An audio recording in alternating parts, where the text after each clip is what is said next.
बनावट नोटांप्रकरणी अटकेत असलेला राष्ट्रवादी काँग्रेसचा पदाधिकारी छबू नागरे हा चांगलाच रंगीला असल्याचं पोलीस तपासात समोर आलंय। तीन ठिकाणी कुटुंब सांभाळणारा बड्या हस्तींमध्ये उडबस असलेल्या छबूच्या रंगेल छबी फेसबुकवर पाहायला मिळतात।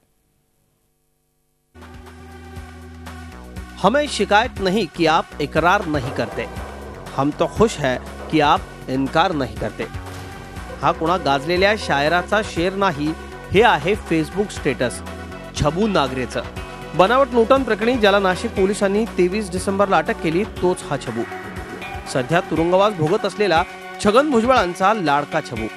त्याला अटक झाल्यानंतर राष्ट्रवादीच्या नेत्यांनी छबूचा आणि आमचा काहीही संबंध नसल्याची पत्रकं काढली, पण त्याच नेत्यांबरोबर छबूच्या विविध छबी फेसबुकवर पाहायला मिळतात। आमदार जितेंद्र आव्हाड यांच्यासोबतचं राजकीय सभेतलं चित्र असो, खासदार सुप्रिया सुळे यांच्यासोबत सायकल चालवणं असो, की थेट पक्षाध्यक्ष शरद पवार यांच्या खांद्याला खांदा लावून टिपलेली छबी असो, सगळीकडे छबू मुक्तपणे वावरताना दिसतोय।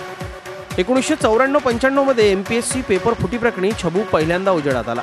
त्यानंतर राजकारणाची ढाल बनवत पोलिसांबरोबर मधुर संबंध प्रस्थापित करून छबूने आपले गोरखधंदे सुरूच ठेवले। आता त्याची आणि त्याच्या साथीदारांची कुंडली तपासली जाते। या इन्व्हेस्टिगेशन मध्ये जसे जसे लोकांचे नाव समोर येतील त्यांच्यावर कारवाई करण्यात येणार आहे आणि काही लोकांना अरेस्टही करण्यात आलेलं आहे।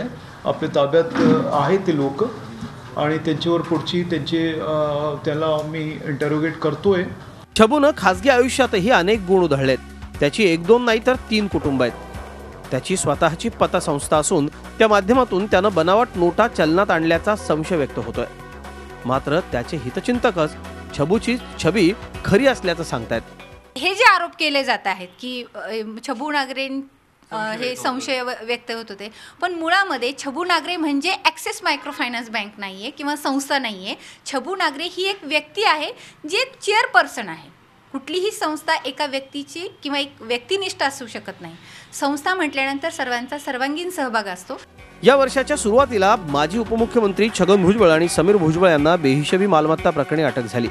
त्यात भर पडली ती राष्ट्रवादीचे माजी खासदार देवीदास पिंगळे यांची, आणि आता छबू नागरे ही गंभीर गुन्ह्यात सापडलाय। या निमित्तानं नाशिकमध्ये छगन ते छबू या राजकीय घसरणीची चर्चा सुरू झाली आहे। मुकुल कुलकर्णी, झी मीडिया, नाशिक। झी 24 तास रहा एक पाऊल पुढे।